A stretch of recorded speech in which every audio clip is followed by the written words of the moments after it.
નમસ્કાર અને ખાસ કરીને અમારું જે સરોજદેવી ફાઉન્ડેશનને પાછળ જે નાટક કરવાનો જે હેતુ હતો એક જ હેતુ હતો કે દરેક બહેનોના ઘરની અંદર બીમારી છે અને એના મોટા મોટા જે હોસ્પિટલના જે ખર્ચા આવે છે એનું મેઇન કારણ છે હોર્મોન્સ ચેન્જીસ અને બહુ જરૂરી છે દરેક બહેનોના ઘરની અંદર આ પહોંચાડવું. અમારો મેઇન ઉદ્દેશ્ય આ જ હતો અને ખાસ કરીને હું આભાર માનીશ દિનેશ સરનો, કિરણ સરનો, અનિલ સરનો.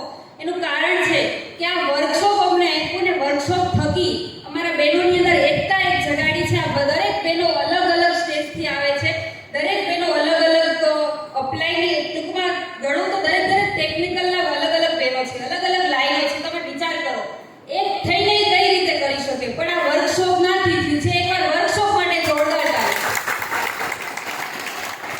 જો આ વર્કશોપ ના હોત તો અમે પણ આ બહેનો મળીએ પણ નહીં, આ થાત પણ નહીં.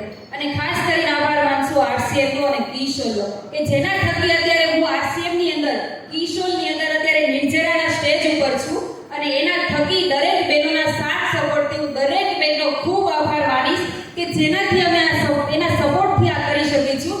અને ખાસ ભાઈઓને હું રિક્વેસ્ટ કરીશ, બહેનો બધું જ કરી શકે છે પણ ખાસ તમારા સપોર્ટની જરૂર છે. આપશો? યસ. બસ તમારી આ હા અને યસ એ જ અમારી તાકાત છે. અમે કરીને બતાડશું. કિશોરને ઘરે ઘરે જઈને અમે પહોંચાડશું. બહેનો પહોંચાડશું? યસ. અવાજ ના આવ્યો? યસ.